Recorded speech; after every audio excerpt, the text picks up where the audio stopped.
Nice, quiet, relaxing little beach city, 3 hours south of Bangkok. I'd like to focus on what's right here under your nose, where the first and most obvious thing is you've come to the beach. It's not the turquoise see-through watercolor, but the water is very pleasant. And there's some good points to being here in the low season, the wet season. Number one, the cloud cover shields you from the heat and the intensity of the sun. So while it can get very warm in the middle of the day, once evening sets in and into the night, it's very, very pleasant. So it's not at the heart of the tourist trail, but it's also not undiscovered. Quite a few people that know about this place at this point, but it's definitely not overcooked. Taking buses around Thailand is a pretty affordable enterprise, but my trip to Hua Hin was really affordable. So I took the train from the main station in Bangkok. I didn't ride in the luxury cars. I rode in third class, so it's like padded but hard benches, windows down, no air conditioning. And it actually is far more comfortable than you would think because we're in the rainy season. So it was cloudy. The sun is not beating down on the train cars, so it wasn't all that hot. 94 baht for that trip. It's a 3-hour trip, but every time you stop, people get on board the train and their vendors get offering drinks and food. The easiest thing to do is to just know where you want to go and go onto the State Railway of Thailand website, put your from, put your to, and figure out what times those trains are going. You can buy the tickets on the website, but the cheaper option is to come to these ticket offices and let them know what your plan is. It's a little bit cheaper to buy in person, and it's a really good idea to come talk a couple of days before you're gonna travel, because I was just talking to them about my next leg of the adventure, and they said, oh, that day's a holiday. Sorry, there's only like 2 seats left on the train. I'm like, yeah, forget it. You got the website? I'll put the link in the description. So if you're gonna ride in third class, it's super cheap. If you're gonna go into the second class and first class stuff where it's air conditioned, reclining seats, it's gonna be 400 or 500 baht. If you're gonna use a sleeper car berth, it's gonna be even more than that. So it just depends on what you want. But I just crossed this main highway from the train station and it's super busy. So some of the city is like super walkable. Some of it is incredibly difficult. So as soon as you pull up into the train station, you can see Soi 80 welcoming you. It's a very adult playground. This is not for kids, even though I've seen people walking through here with their kids. We'll talk a little bit more about that later, but it just kind of welcomes you. It beckons you to come stay a while in town. So maybe a second point I would make about traveling here in the low season is that the cost of being here is a little lower. But there's a catch to that. I wouldn't just make that as a blanket statement. I mean, I had to kind of time it out, watch and wait till opportunity came for prices to come down here a little bit before I left Bangkok. The price of lodging is not as cheap as I thought it was gonna be. I really had to hunt for it and wait for it. But where should you stay? Well, it kind of doesn't really matter all that much, but for a first timer, I think it's a no-brainer to just stay in the city center, which I would define as somewhere in between about maybe the road that comes off of the fishing pier, but down as far south as the Cicada Market and the Tamarind Market. Then you go further south from that and you get into Khao Takieb, which is a quieter area, more resort feeling condo sets down there close to the golf course. Some people talk about how expat groups stay on the inland side of the railroad tracks. And I honestly, my input on that is that doesn't even matter. I think each person needs to come spend some time feeling out the place to decide on their own whether they want to be close to all the modern amenities like the 2 malls that are here, or if they'd rather be close to one of the nightlife areas or the golf courses. But any way you look at it, there is one hack that I don't think many people are talking about that changes everything. This is Highway 4, or Pet Kasem Road. And it's the main road running north to south through the town, parallel to the coastline. Now the hack is that up and down this road run the Songthaew, the covered buses, the Baht buses. It's the green line you get here. And the green line runs all the way from the airport to Khao Tak Yeb. But you have actually 5 different Baht bus lines in town. The green one that runs main road, there's an orange one, 2 red ones which are actually white trucks with a dark red and a bright red writing on them. And then there's a blue line, and they all move out in different ways. Your fare is anywhere from 10 to 20 baht per ride, no matter how far you're gonna go. The green one is a 15 baht, and you can either be at one of these organized stops, like at any, tourist place, attraction place. But if you have groceries, for example, or, carrying a bunch of stuff, there's always tuk-tuks out front. And of course, the Grab app always works here in town for riding either on the back of a motorcycle or in a car if you've got your luggage with you. But let's just, for a minute, since we're kind of in the middle of everything, why are the malls so popular in Southeast Asia?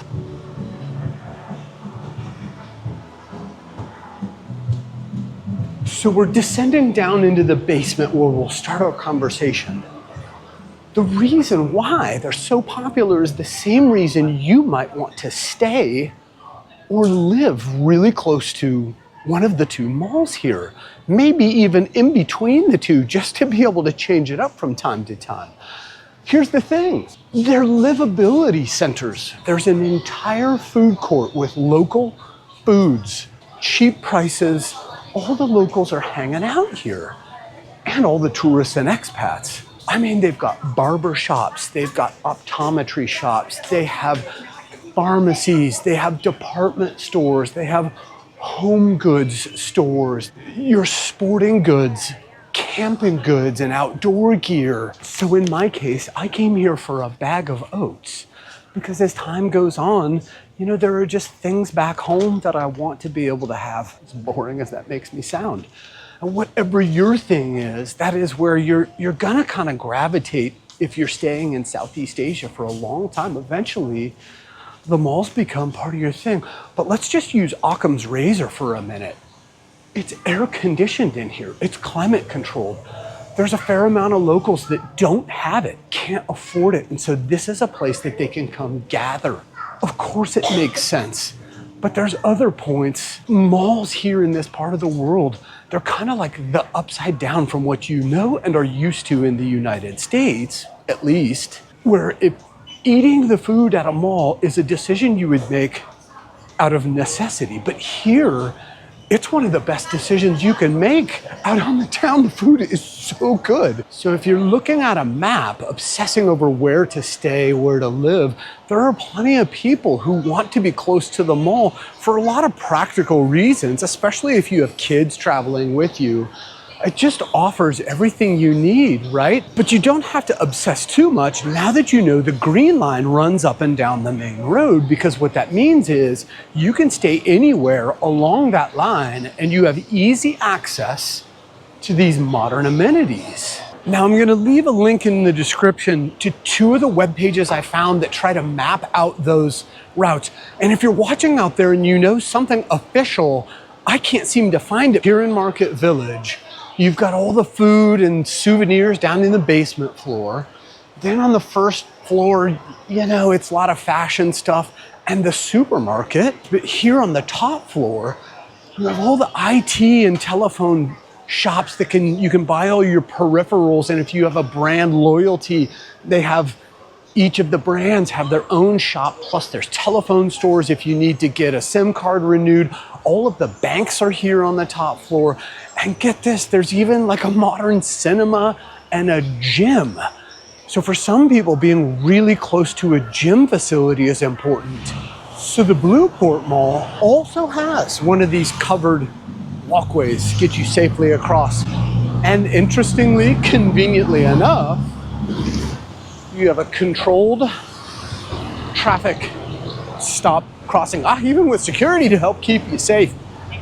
Now, up and down the line, there's only a handful of them So you could end up having to play Frogger to get across the main road. Now, I know that a lot of people under the age of 30 are not even going to understand that reference, but even that is an important segue. I honestly think really young folks looking for a good time and chasing selfies and thrills, I don't think they're going to understand the appeal of this town. I think every decade you get older, the more you're going to appreciate that. And that may explain the age demographics you see here. So how would I capture the difference between the two malls? Well, same, but different, as the Thai like to say.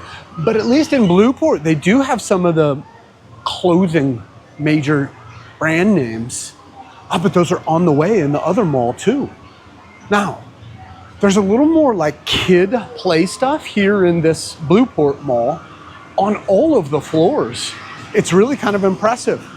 But so down on the ground floor, you've got another food court, another grocery store with all of the Western amenities you might be looking for.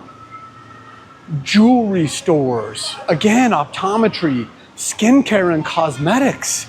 There's even dermatology clinics in these malls and dental clinics. Bluport also has a theater. On the top floor, they've got a roller skating rink for the kids. There's like a flea market that goes on up there. Now, while I enjoy this soft red velvet cookie, hanging out with the koi fish,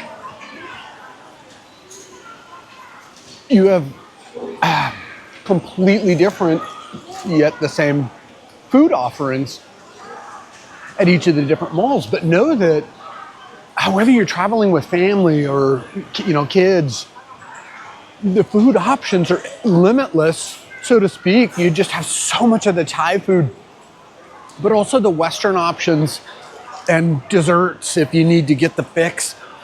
But everywhere in these food court areas, there's dried sundry goods, breads, bakeries, there's fresh produce and fruit.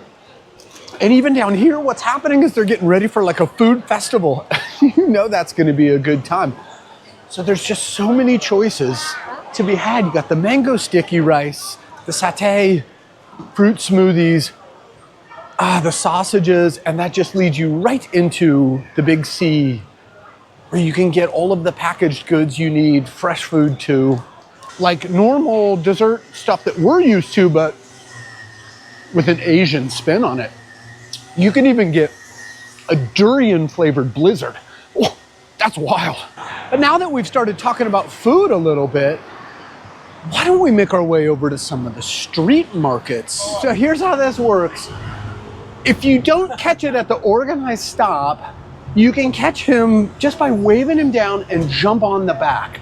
You can sit on any one of these benches, or if you're a little more courageous, you can hang out on the backside just like she's doing, just like they're doing. When you're ready to stop at any time, there are these buzzer buttons up at the top, and you just hit that, goes off, pulls right off to the side. Once you're done with your ride, you pull your 15 baht out, go around and pay the driver, and then off you go. Now, if you're heading to the islands, this is your primary carrier, Lompraya. They'll have buses that leave town here that then take you onto the high-speed ferries out to the 3 major tourist islands. A little more expensive, so if you're on a timeline, that's your top choice. But you can also take the train or buses to get closer to the islands to save a little money if you have more time to burn. And I'll leave a link in the description below that you can check out what their timelines look like. It's the Songthaew Green bus station. This is the end of the line on the south side of town for those green Baht Bus trucks. There's a few things you can do from this point. The Monkey Mountain Temple, as I call it. If you want, you can walk down this road to actual Songthaew Beach. And you can cut through some of these, walk parallel to the waterway. Right here across the highway is another temple up on the hill. And it's a gorgeous, peaceful little setting.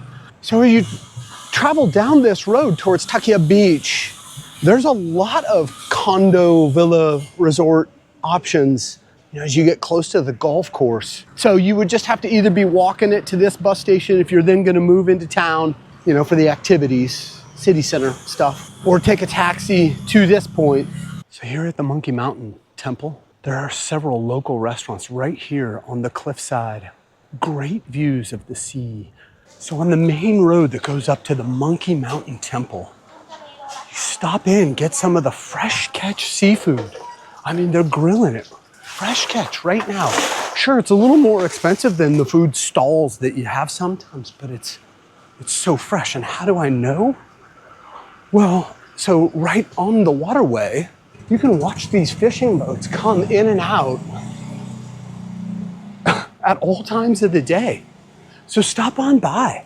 I mean, man, this is as real as it gets. None of this is for show. Well, it's for show in the sense that, of course they want you to buy it.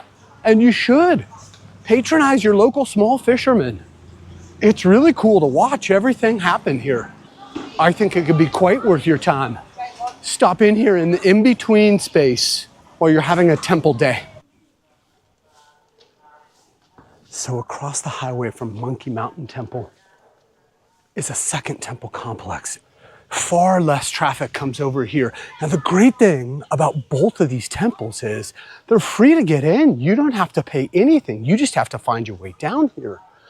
Oh, and it's so cool. It's so peaceful because there's so few people. You get up on the hillside and there's all these little paths with cool views, little tiny shrines throughout.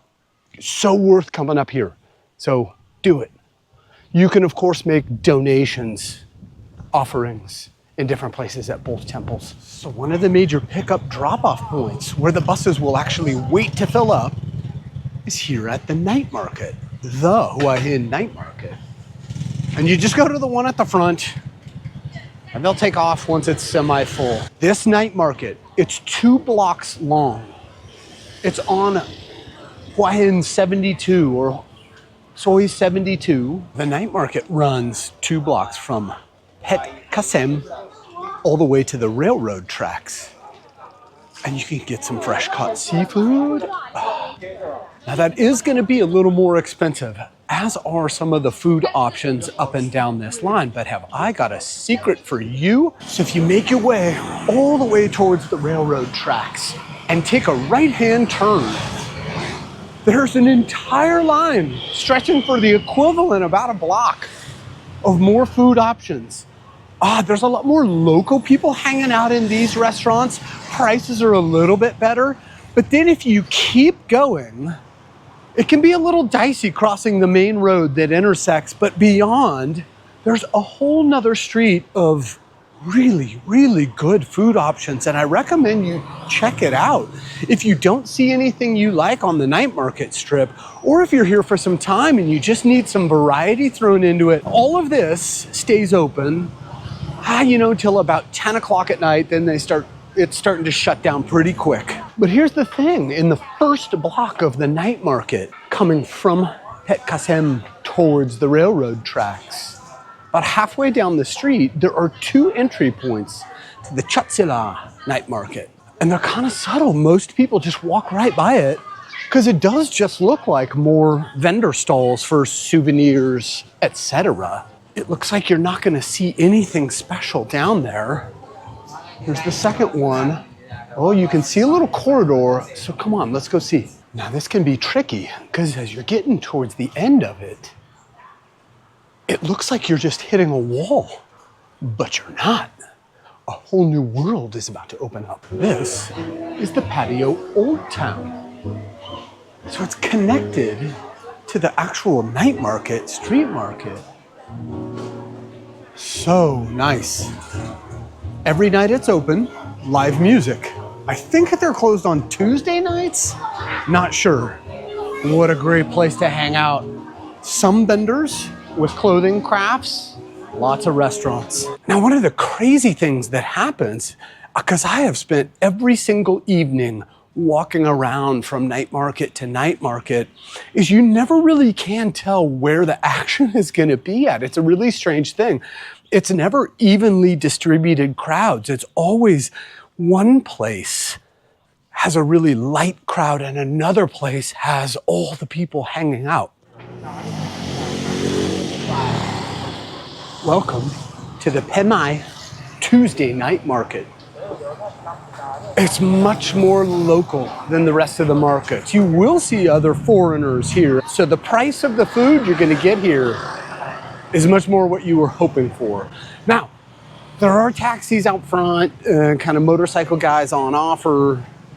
I have seen the red Songthaew bus trucks out here, but I can't seem to get a handle on it what the route is. So I'm told that during high season, this is open Friday, Saturday, Sunday night, even Wednesday night, but we are in low season right now. So I'd really only count on that one night a week.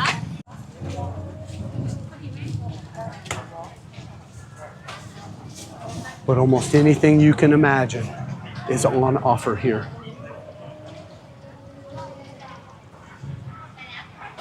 It's a very big operation, literally hundreds of food stalls.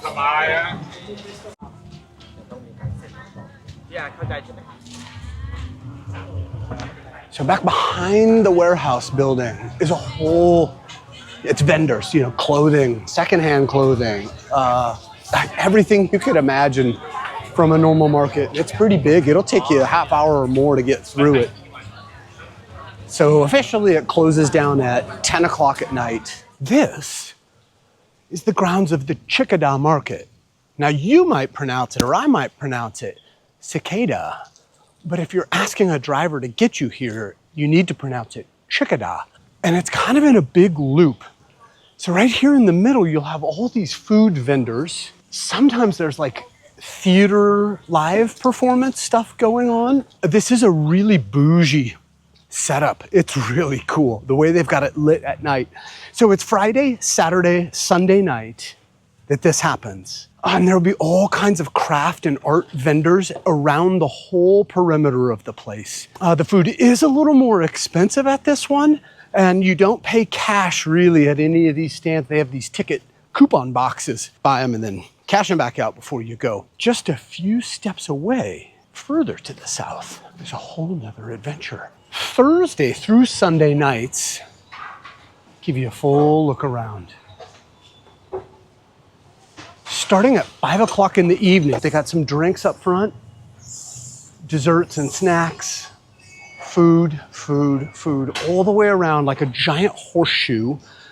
And then there's a stage up front by the street where they'll have live music. Well, I didn't want to deal with the live music when I'm introducing you to this, but I've got some clips for you from the night that you can see just how cool this place is. So Thursday night through Sunday night, these are both free to get into, and this is really fancy the way it's lit up. It's so comfortable and easy to spend the evening here. So I really recommend you come check these out, the Tamarind and the Cicada. Now I'm standing at the end of the Hua Hin fishing pier. During the week, this is a pretty quiet, desolate place. Not much more happening than some of the locals fishing off of the sides. But on the weekend, it becomes something else entirely. It's the middle of the day. They're setting up for what will be a weekend night market. And this whole pier will be covered with tables, food stalls, smoothies. They'll even have adult beverages for sale. That's the Chinese temple, little rocky area. And you can see there's about a half a dozen establishments. So the best place to go if you want to hang out like on your own, you can have it all to yourself sometimes out on a pier. It's low tide right now, but go have a nice meal looking out on the water. This is the best spot to do it between here, the fishing pier, and the Chinese temple. Down the rest of the beach, up and down the beach, it's a little bit spotty how you get access to the beach. But once you're on the beach, you can walk until you can't even handle it anymore. So I'm gonna get out of the way because these guys are getting ready for the party.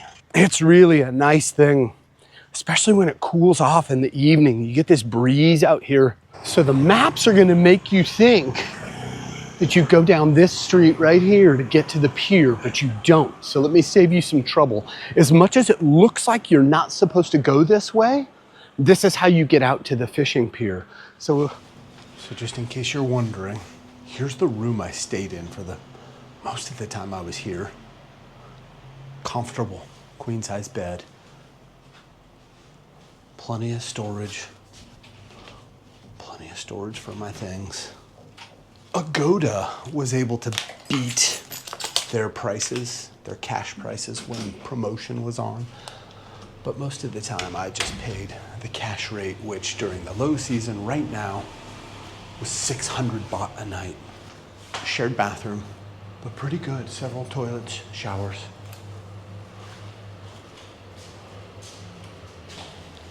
Big common area, lots of comfortable seating. Take a look around. And the family that owns the place, this is Mr. Khan, and Joy is back in the back. They've been wonderful to me this whole time. And you are from here. The beach is right there. So the location, it's such a great location. And the fishing pier is right out there. So what do I think about all this? What do I think of Hua Hin?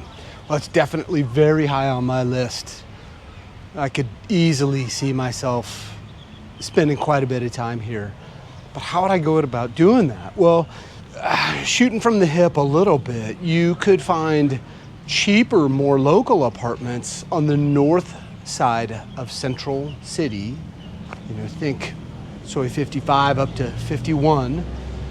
And then throughout the central part of the city, a mix of all kinds of things in terms of quality level and price level, and it just depends on what you want to be closest to. And then as you go south more towards Ta Kiep, you're going to have a lot more newer options, kind of, you know, fancy villa, condo type options.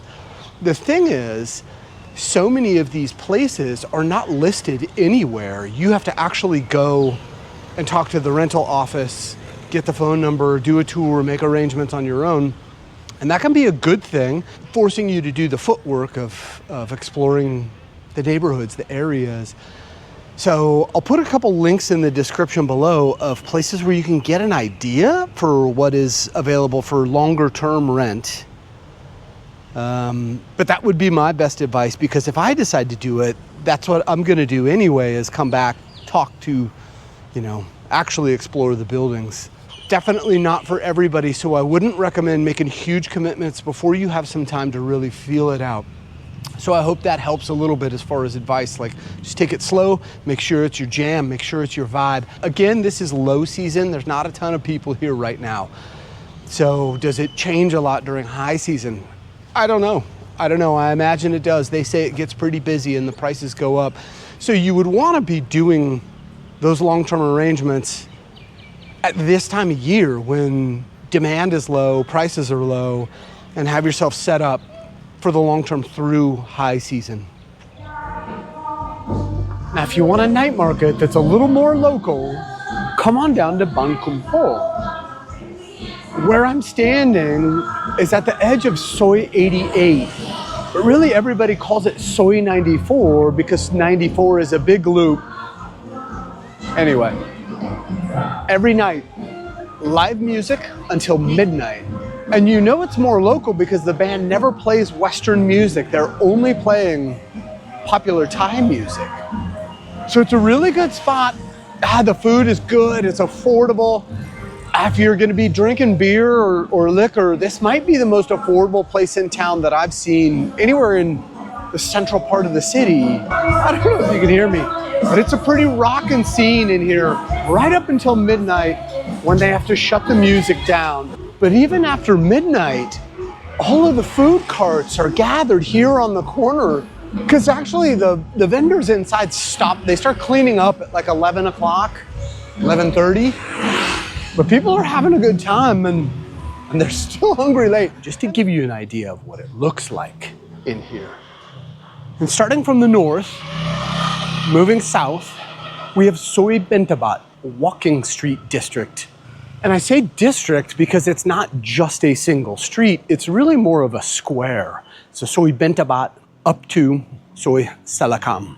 It's all closed up right now, but as we get into the afternoon, getting close to sundown, this really starts coming to life. And every single one of these is a bar, restaurant, or massage.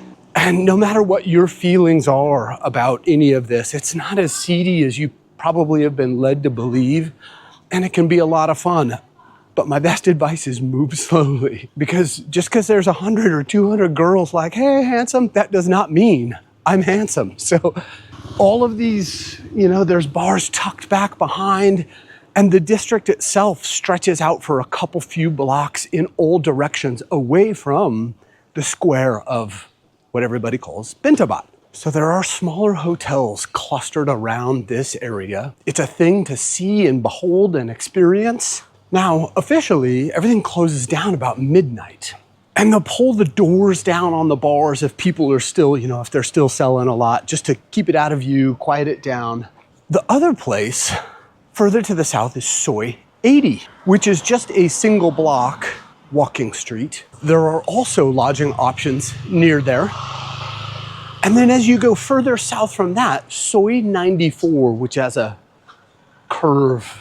So I am somewhere on Soi 94, and it's a big area. It's very spread out. It's a big loop that really ends in Soi 88. But there's a lot of restaurants, normal restaurants mixed in with all the bars. So after midnight, there's plenty of activity that's still open.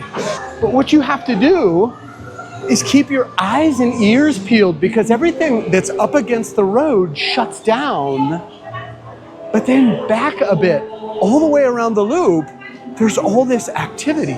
It will go on all night long. Now at midnight, when everything officially closes, what do you do? Where do people go? Well, it's kind of a secret area. That's the Hilton right there.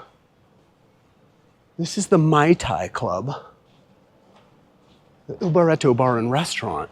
And this is one of two entry points right here to a tiny little district. And I'm showing you in the daytime. That way, it's just impossible to get a good shot of it at night. But you just come back here. And this place doesn't even start hopping till late. And right back here, all of these bars.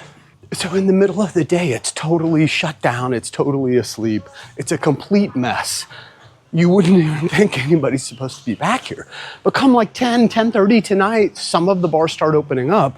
But really what happens is, at midnight, when the bars, normal bars, shut down, all of the people that work at the bars come to drink here.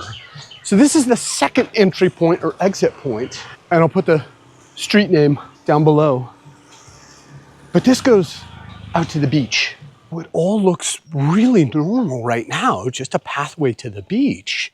Follow it all the way down. Now there's sections of it that are pretty dark at night, but if you just keep coming all the way to the water, during the daytime, people are just hanging out on the sand. You can even do the horseback riding from here. But once it gets dark, there are a couple of establishments, unofficial. Really, it's just vendors with big coolers full of beverages. And these folks will be sitting here until the sun comes up. And there's a couple of them that will be between here and the Chinese temple. You just have to pay an extra 50 baht to rent a seat from them. So hey, hopefully I gave you a sense, even just a little bit, of what a totally cool place this is. And I could totally see staying here in the long term. I very much understand the appeal. If nightlife is your thing, and you've been to Pattaya and that's just too much, this is probably a much more sane option where you can still have a lot of fun, but not feel like, as one person said, if Pattaya is wearing tank tops, Hua Hin is a polo shirt at the very least. There's a beautiful beach, all kinds of activities.